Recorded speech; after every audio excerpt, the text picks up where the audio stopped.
Hey guys, so I'm finally back to doing my regular card making where I just build up my stash of cards. And for the card I'm making today, I'm using the On Trend 6x6 paper pad from my Mind's Eye.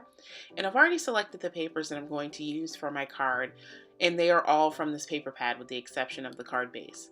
So I have a floral pattern that's going to be the background of my card that I'm going to trim down to 4 1/4 by 5 1/2 so it covers the entire back of a card panel, and I'm going to use just regular adhesive to attach it to the front of my card.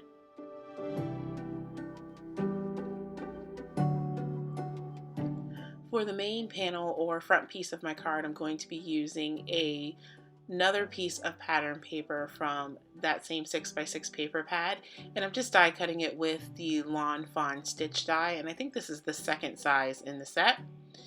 And this is pretty much what the front of my card is going to look like.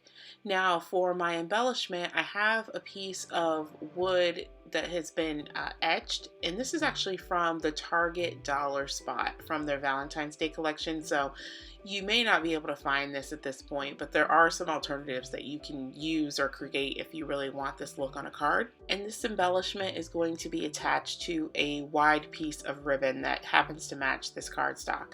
This is just some ribbon that I found at my local Joann's. Once I have roughly figured out where I want that ribbon to be placed, I'm going to be using some adhesive on the back panel of my card. And this is just so that my ribbon doesn't slide all over the place when I go to tie a bow around the front of the card. Now, when I tie bows on cardstock, I tend to pull them a little more snug than what you would think you should be pulling a bow, and that's just because I've learned over time that if I don't pull on it quite a bit, it ends up being loose and it just falls right off.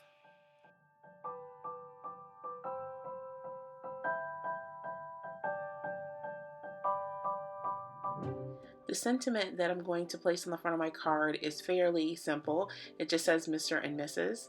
This sentiment stamp is from a Simon Says stamp set, and I believe it was a stamp set that came in one of the monthly card kits from Simon Says Stamp, but you can purchase those stamp sets separately. And I'm just going to ink it up and stamp it in VersaFine Black Onyx ink on the bottom portion of the card.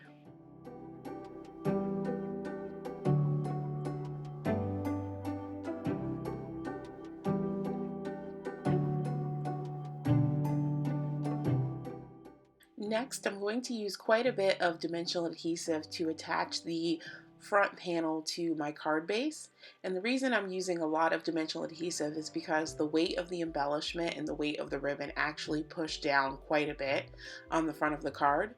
I normally would use dimensional strip adhesive, but unfortunately I didn't have any when I was making this card.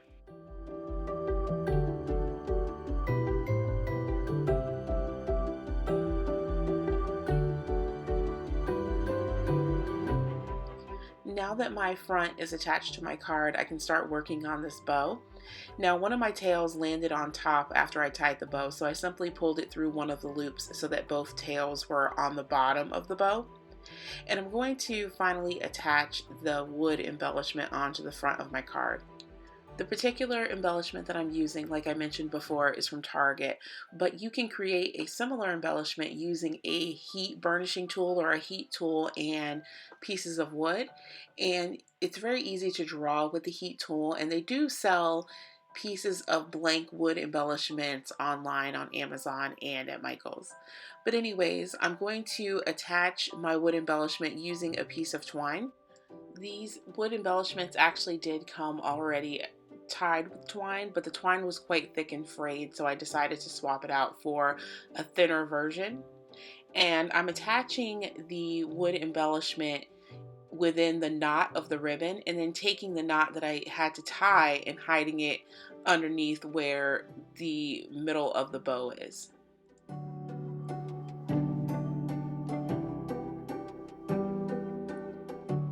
In an effort to be proactive, I decided to use a bit of liquid adhesive underneath the knot of the bow.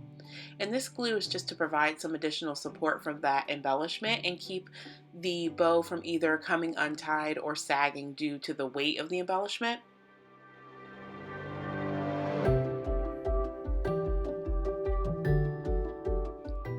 once I finish finagling the bow and fluffing the loops, I finally can trim my tails. So here's a quick look at the final product. A link to the products used will be in the description box down below. Thanks for watching.